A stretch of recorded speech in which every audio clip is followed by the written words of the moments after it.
Hey guys, welcome back to the Commander Insight YouTube channel. I'm going to be doing a deck tech on one of my favorite decks, Atla Palani Nest Tender. So the goal of my channel, the Commander Insight, is to go a little further in depth into the cards that go into building a deck. So specifically kind of give you the insight behind the deck, how to play it, the pros, the cons, why I run what I run, just in my experience of playing the deck, what I've discovered, what I've found out, some of the cool unique strategies that I've come up with personally versus what some other people might run. At the end of the day, what you want to run is up to you. It doesn't matter, just as long as you're having fun. If you want to see the full deck tech and not have to watch this video, just click on the Moxfield link below in the description. It's going to take you to the ever-changing deck list. So right now, this is going to be for February 2024, going right into March. So the Murders at Karlov Manor just came out. Unfortunately, there really wasn't that much of a good card selection that can go in the deck for that set. However, the set before that, the New Caverns of Ixalan, that had some really good cards for this set that I'm going to be going into as well. So kind of moving into, the Commander herself. If you're here just because you're looking to discover her and kind of build her and learn about her, I'm going to go into depth on who she is, how she works, and some of the cards in the deck. If you're looking for just, some new strategies, maybe you've run her in the past or you just want to make her stronger, better, whatever it may be, I've put some thought and some testing into this. This is one of my favorite decks, so I've definitely tried to make it better and optimal as I could. I would say power level wise, she can range between anywhere between like a 6 to a high 7, 7.5. Probably not 8. Maybe 8 if you run like 3 or 4 creatures that just do that one loop. There's a loop that you can do, but that's not really fun in my opinion. It definitely can win well, but she's not in the CEDH level yet, I don't believe. So with the Naya colors, Atla Palani Nest Tender, she is a 2/3 human shaman for a red, green, white, and colorless.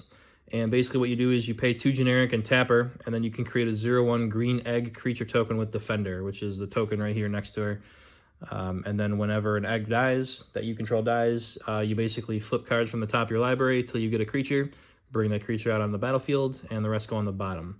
So because of that, so we'll go right into the pros with her. So just from that effect, she's very mana efficient. You can basically pay 2 mana, and as long as an egg dies that you create, you're going to get a creature.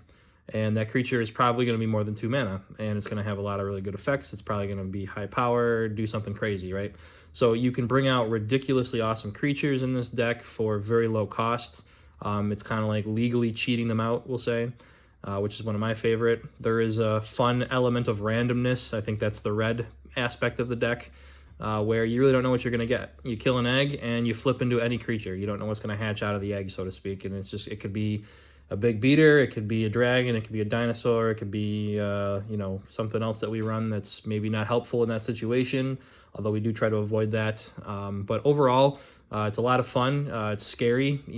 She can definitely be fast, so that's another pro is she can be fast. You can get her out by turn 2 or 3, usually 3 or turn 4, start making eggs and cracking them, and basically you can have 8 drops by turn 4 or 5, and then your opponents really have to deal with that.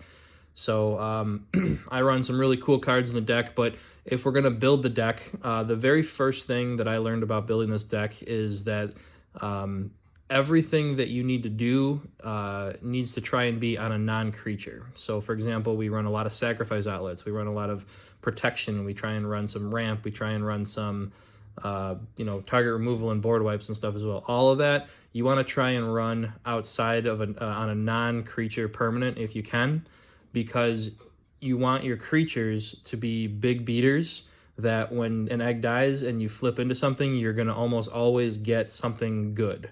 I see a lot of Atla Palani decks that they just kind of run little creatures too, like little creatures that don't really matter, and what happens is when you flip into those, it doesn't help you in any really way. It doesn't really advance your board state too much. Like mana dorks, you really don't want to, go through the trouble of setting her up, making an egg, killing the egg, and then flip into a mana dork. You know what I mean? So not that if you run that it's bad, but it's just it's lower power, it's less threatening, and a lot of times you might actually get screwed because sometimes you can use your sacrifice outlets to an advantage and block with a creature that your opponent doesn't know is coming out. So for example, you get attacked when you have eggs out, you sacrifice the eggs, and now you have an 8-drop.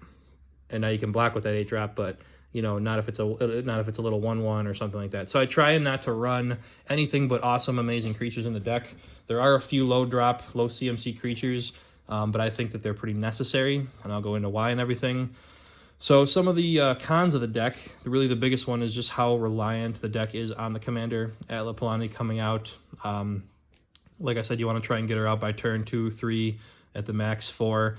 But she's going to be target probably public enemy number 1, especially if you're playing with a group of people that know your deck and know how she plays, like mine.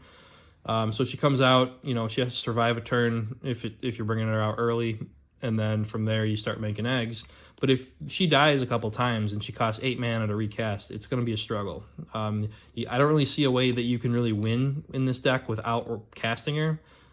So she's very commander reliant, very of much of a threat when she hits the board, and it kind of shuts down your whole operation when she dies. So protecting her is important. Bringing her out at the right times are important. You know, kind of knowing the board and when to do that, when to try and make the jump, when to not. So that's all just part of just playing her and stuff. You'll get used to that. But because of that, we do run a protection package, I'll call it, where we're trying to protect her and put cards specifically just to make sure that she can stay out. But overall, she's a lot of fun if you're into big stompy creatures. You know, she's got the green, the red, and the white. Any combination of those 3 colors, any of those creatures you like, you can just throw them in. You know, my deck is now no better than the next, but, you know, I've just played this deck enough and tried out so many things that I really like the way this wins. The win conditions, we try and run about 2 or 3. The main way you win is through just basic combat damage, just smacking people with big combat damage. There is also a little bit of a burn element where you don't actually need to attack, and just by bringing stuff out, you can burn people. And then we do run 1 insta-win, like I just win on my upkeep level, which you guys probably know if you know red and artifacts and treasures and stuff. But overall, like I said, she's great. And yeah, so without further ado, I'm going to go into the deck tech and kind of go into why I run the cards I run. All right, so going right into it, we're going to be dealing with the longest section of the deck, which is going to be the creatures. Overall, this is the most fun part of the deck. This is what you know, the deck is kind of built around. We do run a bunch of creatures, basically doing it by CMC order, except for the first one, and I'll explain why. But there's a bunch of creatures, and they're going to all be able to come out through Atla Palani's effect. Some of them are going to be smaller, some of them are going to be larger. So we're going to get into the first one, which is Greater Gargadon. It's a 10-drop, but don't worry about that because you're never, ever going to cast it. It's either going to flip from an Atla Palani trigger, in which case you get just a free 9/7, or the reason why this is in the deck is because of its first ability, which is the Suspend 10 for 1 red mana. So you're going to suspend it, right? And if you guys don't know what suspend is, because it's not written on the card, basically you exile this card with 10 time counters on it, and then at the beginning of each your upkeep, you remove a counter. So basically in 10 turns, you use up all the time counters, and then you can cast it for free. You're probably not going to do that either. The reason why this is in the deck is because this is a sack outlet. But this is a sack outlet that your opponents cannot interact with. So one of the best things about Atla Palani is the fact that you need to run sack outlets to be able to kill your eggs, because you, like I said before, you cannot rely on your opponents to attack you, to block with those eggs. So you need to find ways to kill your own eggs quickly. So what this card does is you pay 1 red mana and you exile it, and now it is not possible to interact with it in any way from your opponents. And at instant speed, you can sacrifice an artifact or creature or land and remove a time counter from Greater Gargadon. That doesn't really matter either. It's the fact that you can just sacrifice a creature is why we want this. So you're going to be sacrificing the eggs. You can do it at instant speed at any time, and you can basically tick down the time counters even quicker to bring this out. So this is an amazing sack outlet. Sometimes you flip into it with an Atla Palani trigger, and then you just get a free 9/7. So it's, you know, it works both ways, but it's a really great card for that. So now getting into kind of like the CMC by lowest to highest, we're going to run a Harmonic Prodigy. It's basically a double trigger for our commander.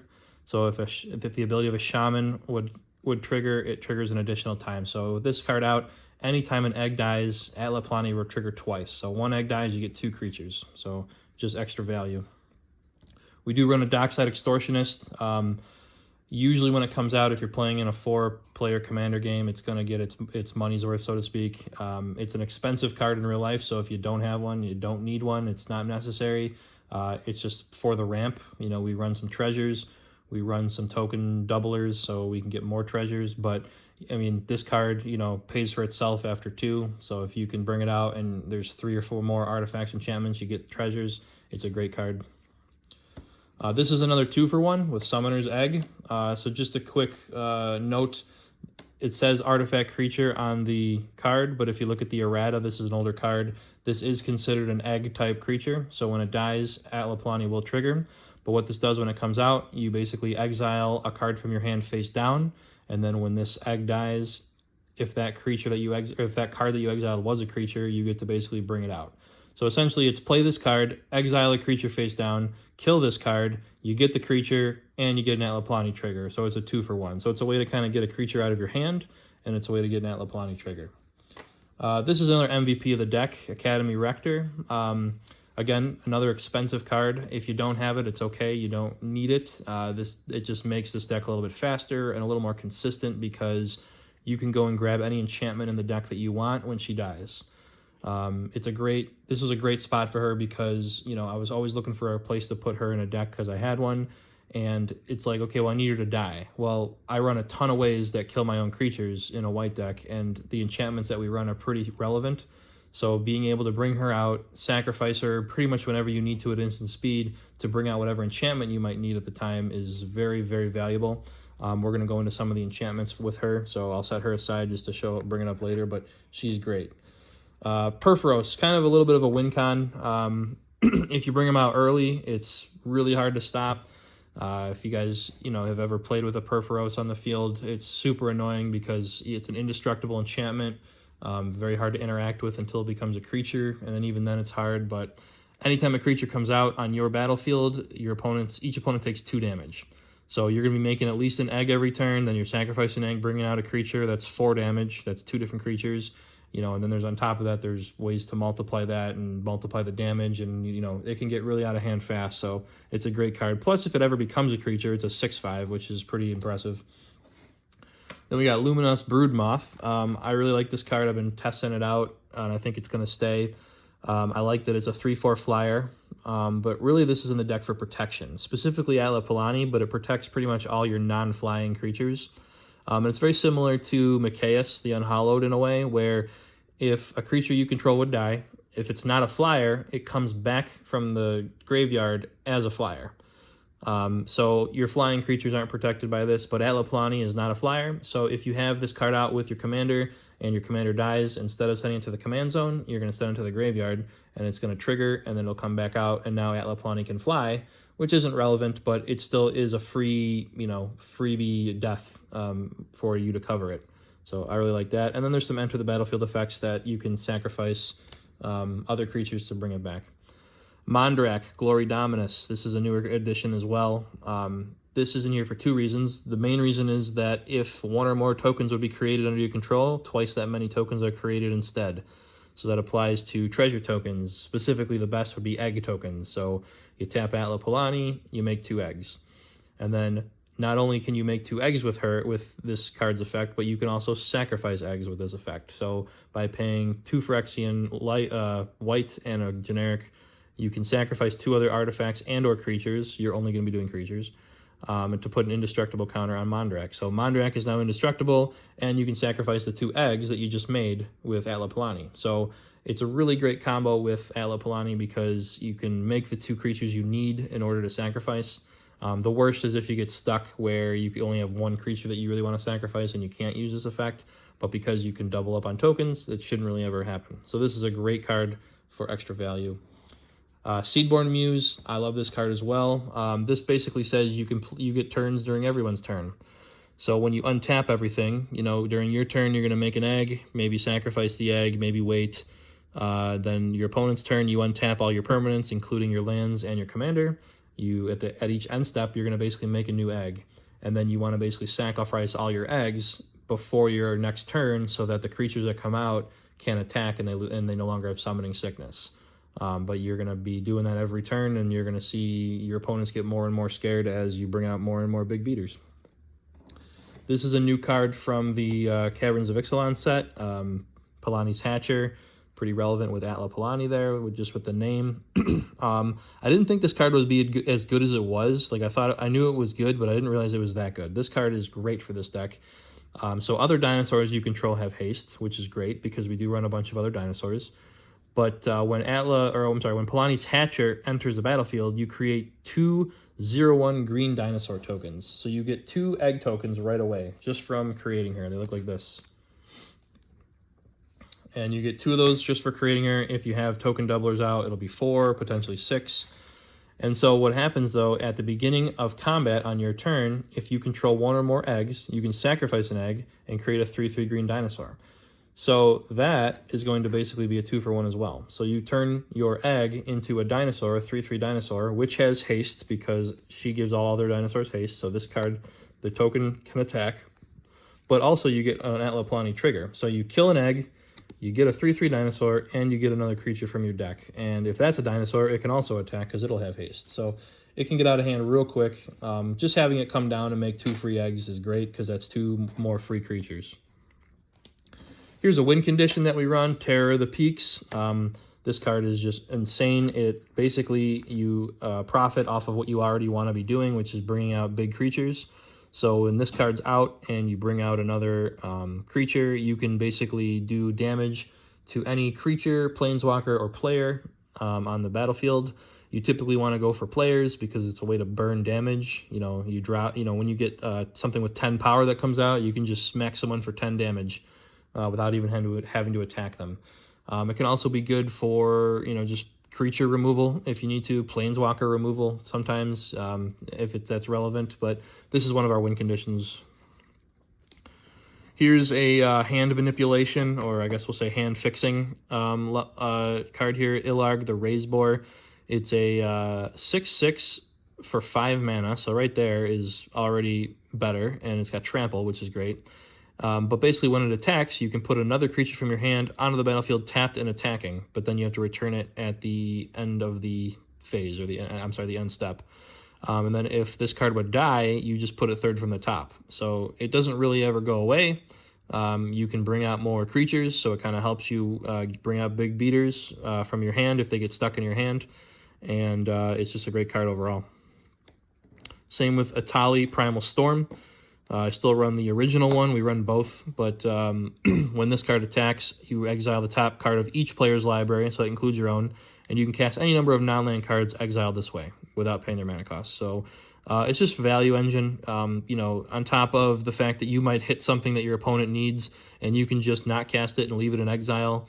There's been times when, someone searches for a card, using Vampiric Tutor or something that puts it on top of their library, and then you bring this out and then attack with it, and then you exile it and leave it exiled, and now that card that they searched is gone.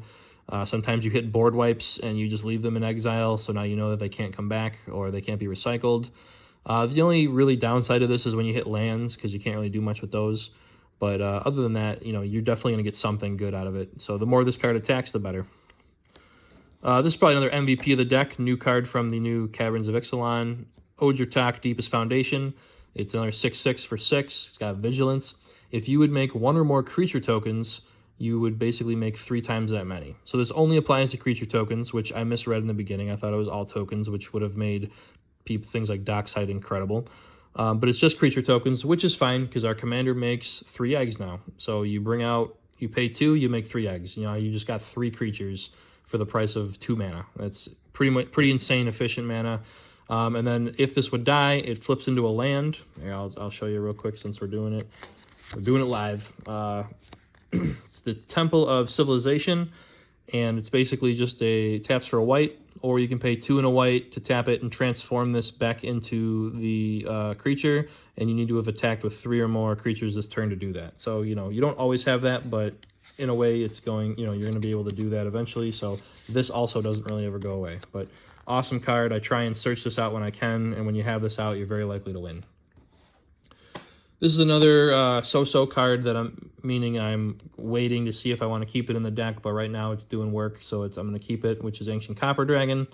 It's a 6/5 flyer. When Ancient Copper Dragon deals combat damage, you roll a d20 and you create that many treasure tokens. So this is going to help us with the mana ramp. This is going to help us with the ability to cast some of the big creatures that might get stuck in our hand. It's also going to help us with our one instant win condition, which is Hellkite Tyrant. I'll get to that in a second. But basically, you just swing with this. You roll a d20. You know, the average you'll probably get 10 or 11. Hopefully, you make 10 tokens, 10 treasure tokens, and you can basically use those up whenever you need to cast big spells, hold it up, whatever you need to do. So it's good, a really good card. Very expensive though, so if you don't have one and don't plan on getting one, it's not necessary. So here's our other I quote unquote I win condition. Hellkite Tyrant. It's in here for two reasons. The first reason is because it steals other people's artifacts. So there's going to be, treasures. Well, people have said that treasures are kind of ruining the game just because how easy it is to make and how it basically is just, new lands. And so, people are making 50 treasures and stuff. Well, what this card does is it makes them sacrifice all of them. Because if you hit someone who has a bunch of treasures and you basically steal all their artifacts, they're not just going to give you all their treasures. They're going to sacrifice them so you don't get them, but at least they don't either. So it's a way to kind of get rid of that. Or you can just steal artifacts. You steal soul rings and mana rocks and, crazy cool artifacts. And if their commander is an artifact creature, you get that. But then also, at the beginning of your upkeep, if you control 20 or more artifacts, you win the game. So we also can make treasures, and we also steal artifacts with this card. So, it's a good way to win. It's fun. It doesn't happen that often, but, just knowing that you have it if you need to, it's a great card for that. All right, and continuing now with the 7-drops, we're going to get into Dawnglade Regent. I really like this card because it's great for protection. When it enters the battlefield, you become the Monarch, so you just steal the Monarch from someone else if they have it. Then as long as you are the Monarch, permanents you control have hexproof. So that will include your commander. So once you get the Monarch, if you're playing this right, it's going to be really hard for opponents to take it from you unless they have another effect similar to this where if something enters on their side and they just take it like that, but they're probably not going to be doing combat damage to you. So your permanents are going to have hexproof for quite a while. So it's a really nice card for protection. Another win con, Stalking Vengeance. It's a 5/5. It's got haste. It's okay. You're not really probably going to be attacking with it too much. But whenever another creature you control dies, you basically deal damage equal to its power to target player. So it's very similar to, it's like kind of the opposite, I guess you could say, of Terror of the Peaks.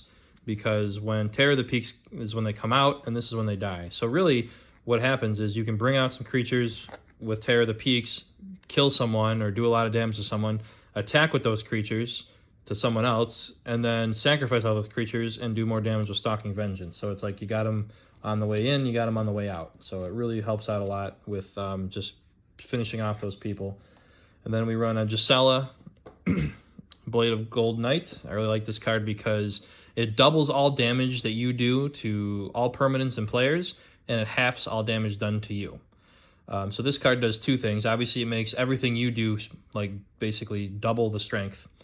So Perforos does 4 damage per, Terror of the Peaks does double damage. Everything does double damage when you attack with it. It also halves to you, but it also allows your opponents to do double damage to each other and not you. So it's kind of like a little pseudo goad, G-O-A-D, the keyword goad, which is essentially your opponents attack each other. They're going to want to attack each other instead of you because they're only going to get half power attacking you, and they're going to get double the damage and double the power if they attack each other. And so it's kind of going to incentivize them to do so while you just, continue doing what you're doing, build up, and you can smack people for double the damage too. So I really like that card, and it works well with our burn package. Then we get into Atali, Primal Conqueror. It's a trample, it's 7/7. When it enters the battlefield, each player reveals cards or exiles cards from the top of their library until they reveal a non-land card. So this guarantees that you're going to get 4 casts. So this is significantly better than the other Atali for that reason alone. It's a 7/7. It's an ETB as well, so it does not have flying. So if you were to sacrifice it when you have the Luminous Broodmoth out, it will die and come right back, and then you can do it again. And then you're going to cast all 4 of those. You don't have to cast all of them, but you're probably going to want to cast at least the one off your deck. And then if you do feel a little spicy and like to do some infect damage, you can actually pay, I think it was 9 generic mana and a Phyrexian green to turn it into Atali, Primal Sickness. It's got Trample and Indestructible. It's an 11/11. And when it deals combat damage to a player, they get that many poison counters. So it's pretty crazy it's basically kind of like a Blightsteel Colossus. And the fact that it's trample, it's probably going to get through. So it could be a one-shot if they only have 1 power to defend. But I don't use it too often, but it's just nice to know that it's there if you need it. And then moving into some other 7-drops, we got Old Gnawbone. This is probably one of the better Baldur's Gate dragons that came out. When any creature you control deals combat damage, you create that many treasure tokens. So that's pretty insane, just because there's a lot of big damage that you can do. So what's really nice is it's very similar to this Ancient Copper Dragon. And if you have both out, I mean, you're definitely going to be getting over 20. But you swing with both of these, let's just say you get through, that's 13 tokens, treasure tokens you're creating from that. Then you still get to roll a d20 for Ancient Copper. So you're probably getting 20 for that Hellkite Tyrant win if you need it. So it just helps advance the board a lot quicker.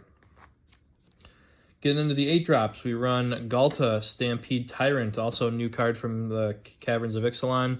This card is ridiculous. I can't believe they printed this with this effect. It's only an 8-drop for a 12/12, and it's an enter the battlefield effect. You don't even have to cast it, which to me seems just too broken, because the Lord of the Rings set had that March of the Ensign, you had to cast that sorcery. This card just needs to come out, and you basically get its effect. So that's pretty crazy. So, of course, we use it in an Atla Palani deck because we can cheat it out. Essentially, we can bring it out with an Atla Palani trigger, and you can basically just drop your whole hand. All the creatures that are in it, all the big beaters that are stuck in it, you can easily just bring them right out. It also does not have flying, so if later in the game you need to bring out all those creatures, you can sacrifice it, and then Luminous Broodmoth can bring it back. And then on top of that, it's a 12/12 with Trample. So if you have something like Terror of the Peaks out, you're going to do 12 damage. And it can be up to 24 if you can double it. So it just gets insane. It gets out of hand real fast. Another MVP of the deck, Avacyn, Angel of Hope. Just crazy card. I mean, this card goes pretty much in any white deck. It could do well. It's great for protection. It's got flying. It's got vigilance. It itself has indestructible, but it also makes all other permanents you control indestructible. So that's really hard to get around. There's not a lot of things that you can do to get around having all of your permanents be indestructible. And then if you can protect Avacyn from being removed, it's just that much harder. But this is one of my go-to cards. I try and get this out because when I know that when this is out, I know that I'm pretty safe and my commander's not going to die. Apex Altasaur. We're getting into the 9-drops now. So this is a target removal by fighting, and it could potentially be a board wipe. When Apex Altasaur enters the battlefield, it fights up to 1 target creature you don't control. And then when damage is done to Apex Altasaur, it fights up to 1 target creature you don't control. So basically this comes out, it fights something, and when it fights, they do damage to each other. So the creature you fight is going to do damage to this dinosaur. Then because it took damage, it's going to fight something else if it didn't kill that thing, but it probably will because it's got 10 power. And you can essentially just start just smacking guys and creatures down. So the strategy with this, if Apex Altasaur is going to die, meaning you don't have an Avacyn Angel of Hope out, the way you want to do this is you want to start with the lowest power and toughness creature first and work your way up. And you want to try and stagger it or get it so that maybe you're at 9 toughness lost and you only have 1 toughness left before this card would die. And then you fight the big thing. Versus if you fight the big thing first, then you have less toughness to kill all the other little things. So it's okay to go over the toughness, if that makes sense. But you want to make sure that you basically go from the littlest up to the highest and end with the highest, so that, because what's probably going to happen if there's a lot of creatures on the board is this card's going to fight a bunch, kill a bunch, but also die in the process, right? So, of course, though, if you want a guaranteed board wipe, having both of these out will guarantee that you board wipe everything, because Apex Altasaur just won't die, so it'll just keep fighting everything. And you can get into a pretty funny infinite loop that just never stops if you fight something else that's indestructible. I've done that a couple times. Usually we just resolve it as the creature can't die, so we'll just move on and I'll continue with my turn. But technically it would be a infinite combo that you can't stop because Apex Altasaur has to fight something, and the thing that it fights won't die. And then you just keep fighting it over and over and over again. So kind of funny, but doesn't show up that often. Then we run as a Kama Primal Calamity. You really won't be casting it, so you don't have to worry about the cast trigger where you can untap all your lands, but it's basically got 3 effects that you can do. So deal 3 damage to target creature, which could kill it, so that's great. So it's a little bit of a creature removal. Destroy target artifact or enchantment, so it's great for removal there, and then gaining 3 life. Sometimes your life total does get low because you become public enemy number 1, or you get the arch enemy, or just over time. So being able to gain life isn't bad. Then we run a Void Winnower. We call this guy Mr. Can't Even, because opponents can't cast spells with converted mana cost of even, so 0, 2, 4, 6, 8, 10, whatever. They also can't block with even converted mana cost creatures, so they can't block with their 2s or 4s or 6s. Also zeros, so tokens. If anyone has a token deck, or if tokens they cannot block with any tokens, because those are 0, and 0 counts as even according to Wizards of the Coast. Kozilek, Butcher of Truth, another big Eldrazi. Actually, the last 2 creatures are going to be Ulamog and Kozilek, Butcher of Truth. I run them both. What's really cool about these guys is they're Annihilator 4. They both have it. So when you do attack with it, the person you attack has to sacrifice 4 permanents before anything else. So you smack both of these at one person, they're sacrificing 8 permanents just before even they have to block, which is just crazy. They both have cast effects if you were to cast it, but you're probably never going to, so don't worry about those. But if you get them off, cool. That's cool, you get them off. But what else is cool about this is when they die, they shuffle your graveyard into your library. So it's a little bit of an anti-mill insurance policy, where if you're playing a mill deck, as long as it's not in your hand or on the field, you can essentially never get milled out. So that's nice about that as well. So that's it for the creatures right now. I'm going to be moving into the rest of the deck. So to me, the enchantments of the deck are the next most probably important or most fun cards to play and have the most impactful effects that help the deck advance. We're going to start with Goblin Bombardment, probably one of the better sacrifice outlets of the deck. 2 mana, and you can sack a creature at instant speed, and it does 1 damage to target creature or player. So this is a great way to kill your eggs at instant speed and just start kind of sniping little guys on the field, or just slowly whittling opponents down. You can also kill Planeswalkers because this card is old in the errata for targeting a player, as you can also target Planeswalkers. Steely Resolve, this card is in the deck for protection.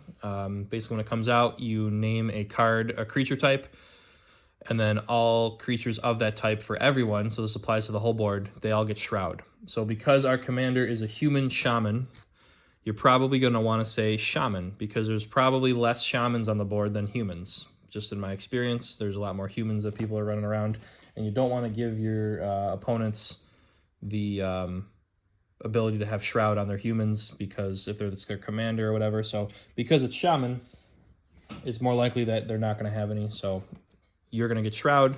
Your opponent's Shamans are also going to get Shroud, which is a lot less relevant. Aura Shards, amazing card in this deck. It's a permanent target removal.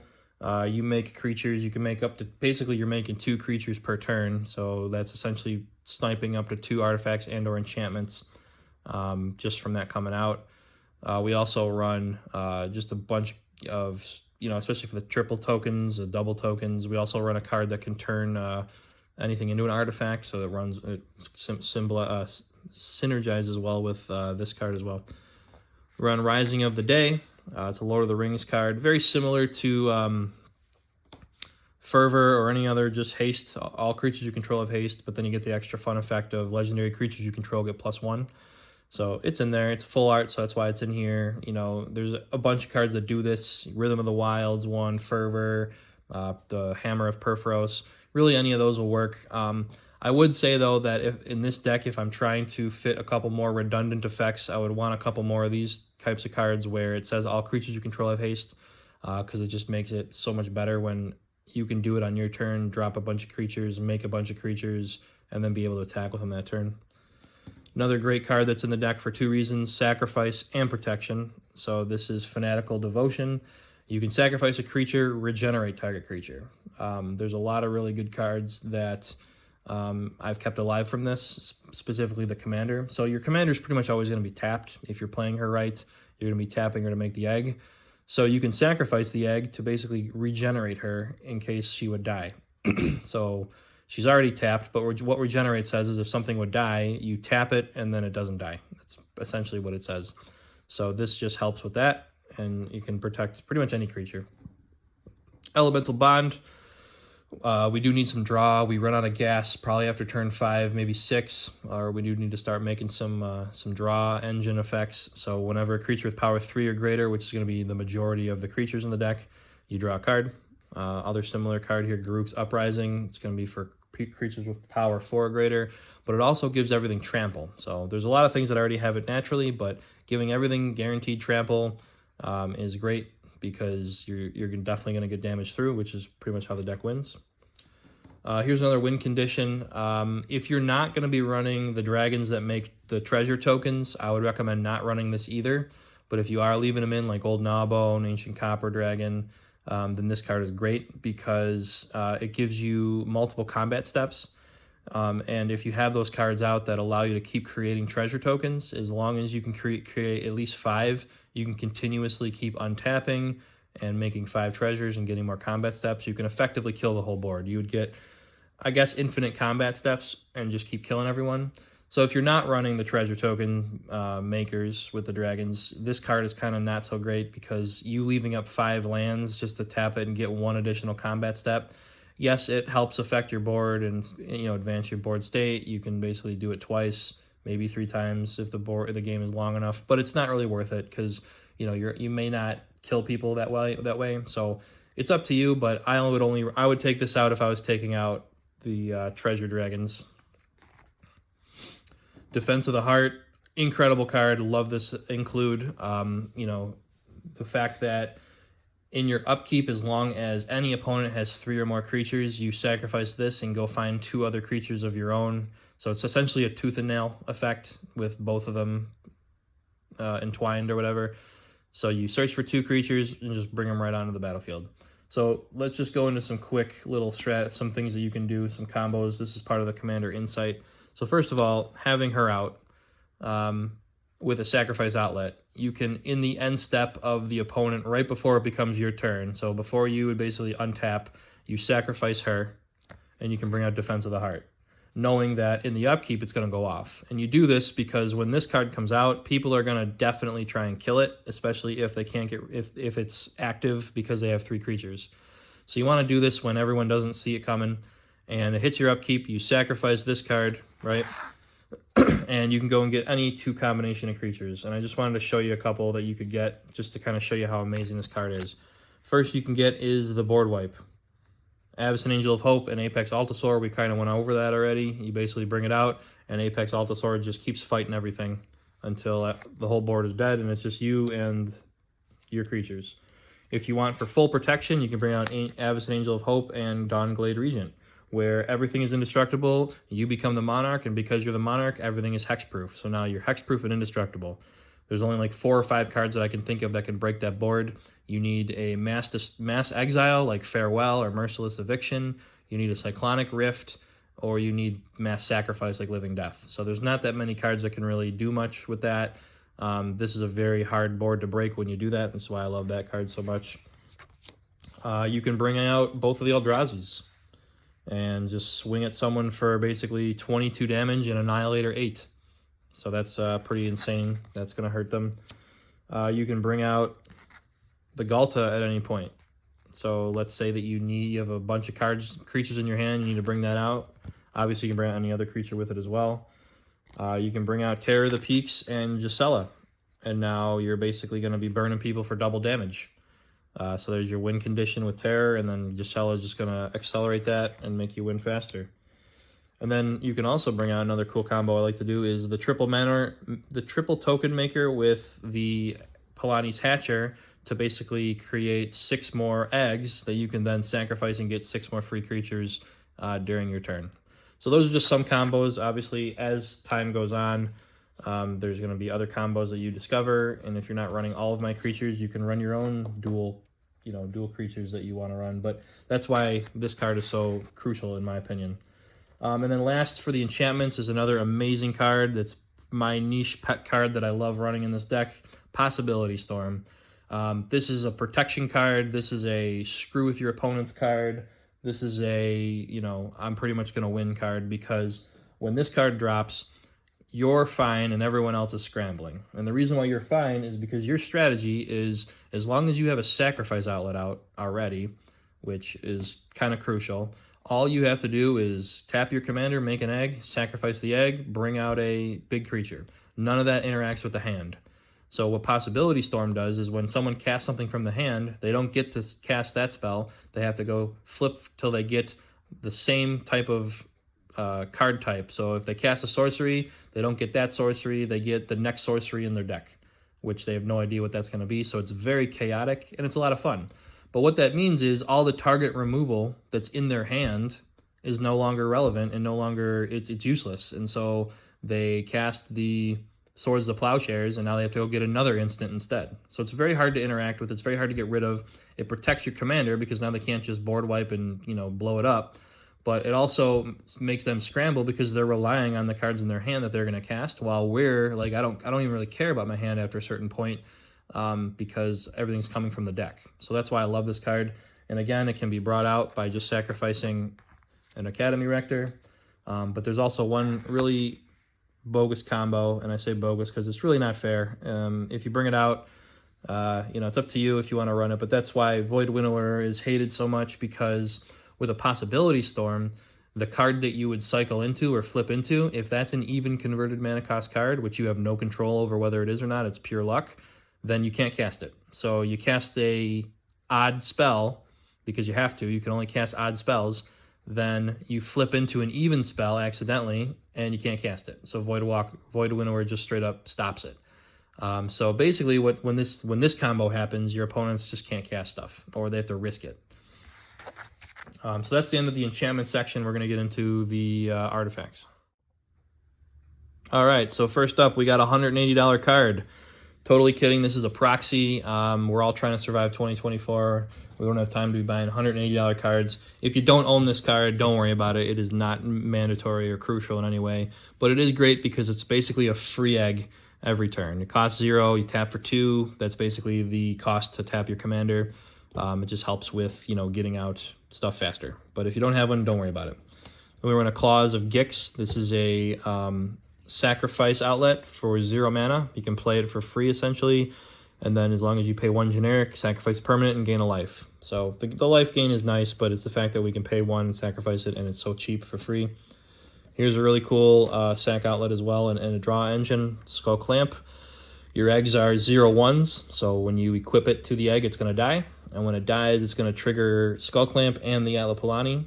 Now, make sure you do this correctly. I've done this enough times where you can screw yourself. What you want to do if you're going to run this where you actually kill the egg with a Skull Clamp is you want Atla Palani's effect to go off first, and resolve first, and then you want to draw after.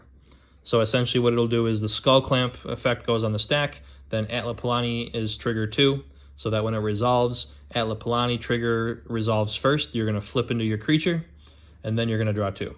Too many times I've drawn 2, and they were both huge creatures that I wanted on the battlefield, and then I flip into obviously another creature, but now I'm stuck with 2 big creatures in my hand, where it's more likely that after you flip into a big creature, you're not going to draw 2 more big creatures. It's unless, based on shuffle patterns and everything, but it's a lot more safer to do the Atla Palani effect first, then draw 2. So just be aware of that.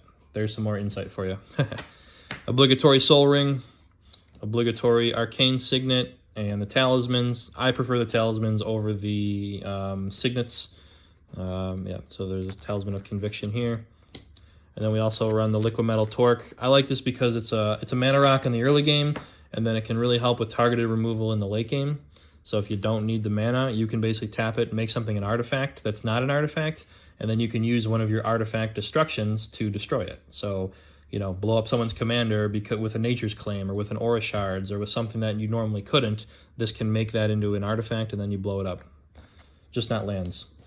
Lightning Greaves, great card. The Shroud can kind of screw you sometimes if it's on Atla Palani, but that's pretty much all you really want to put it on. Or what's nice is because it costs 0 to move it between creatures, you can put it on the newest creature that just came out to give it haste, swing with it, and then move it back to Atla Palani for free. So it's really good. Spawning Pit, it's another 2-drop sack outlet for instant speed. You really don't care about the charge counters and making the token that it can make. It's really just there for the sack outlet. Same with Altar of Dementia. You can mill someone for the power of the creature you sacrifice, but our eggs are 0 power, so you're really ignoring that. but it's nice to basically have a 2-drop instant speed sack outlet. Here's a 3-drop instant speed with Ashnod's Altar. You basically get your 2 mana back. So you pay 2, make an egg, sacrifice the egg, get 2 mana back, you know, and then you can do more stuff with it. So that works out really well. And then I think last but not least is the Monster Manual. So this card replaced Elvish Piper, if you guys know that card or ever use that card. 2 reasons why. One, I was sick of flipping into Elvish Piper when I didn't want to. You know, I need a big creature coming, and oh, I get a 1/1, and I don't even have any creatures in my hand, so this is kind of irrelevant. So that was happening a lot. Also, you have to wait a full turn, because unless Elvish Piper has haste, it can't use its effect right away. Whereas this, yes, it costs 6 mana technically. It costs 4 to cast, and then 2 to do the same effect where you tap it and play a creature from your hand for free, but you can do it in the turn it comes out. So as long as you have 6 mana, you basically have a creature every turn you can bring out. It's not going to screw me over with Atla Palani flips as well, so I like that a lot. And then once in a while, you can do the sorcery side if you just have nothing else to do, maybe where you mill 5 and then return a creature card and mill this way to your hand, but not really happening that often. So now getting into the instants and sorceries, gonna try and wrap this up a little quicker. Running a Nature's Claim, great, just efficient, 1 mana. Worldly Tutor, love this card. It basically lets you chain this to an Atla Palani trigger, and it basically lets you pick any creature you want in your deck and bring it out.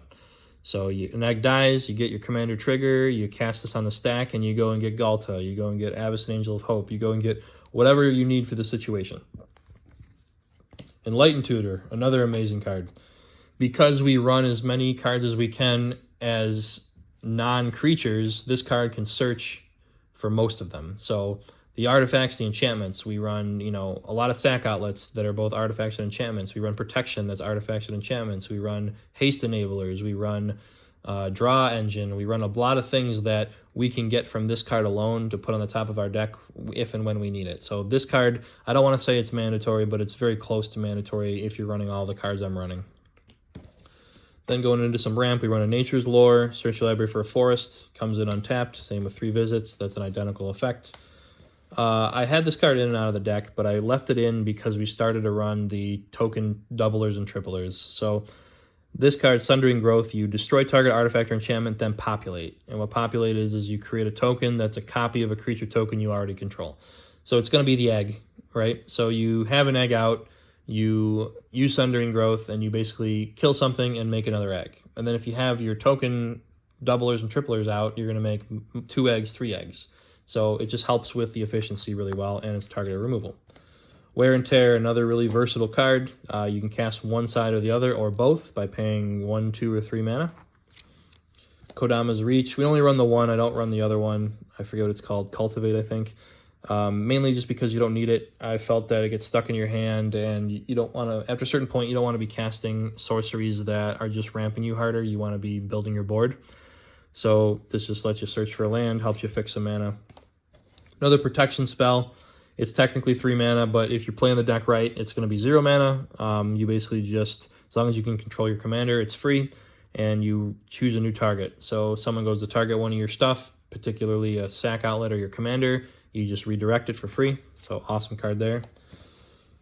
Stumbled upon this card, and I love it. There's 2 effects of this. So I run Into the Fire here. So you choose one of them. You're going to be choosing the second one most likely. But essentially what it does is, for the first one, it deals 2 damage to each creature, planeswalker, and battle. So it's a little tiny mini board wipe, kind of like an Elish Norn level board wipe. So you can kill all your eggs, won't kill your commander. So you can do it that way if you have like 5 or 6 eggs and then you run this. This is a way to just kill them all, as well as anything that's 2 toughness on your opponent's side. And then you get a bunch of triggers. But what you're probably going to be running it for is the second effect, which is to put any number of cards from your hand on the bottom of your library, then you draw that many +1. And that's great because it replenishes itself. So if you're putting back 4, you draw 5.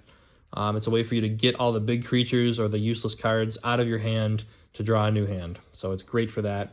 This one's a sorcery, and then this one is one of the modal cards, so it can be a land if you need it to, or it can do the same exact thing but at instant speed. So same thing, put the cards in the bottom, draw up to that many +1, so the card replaces itself, which is great. Eldritch Evolution.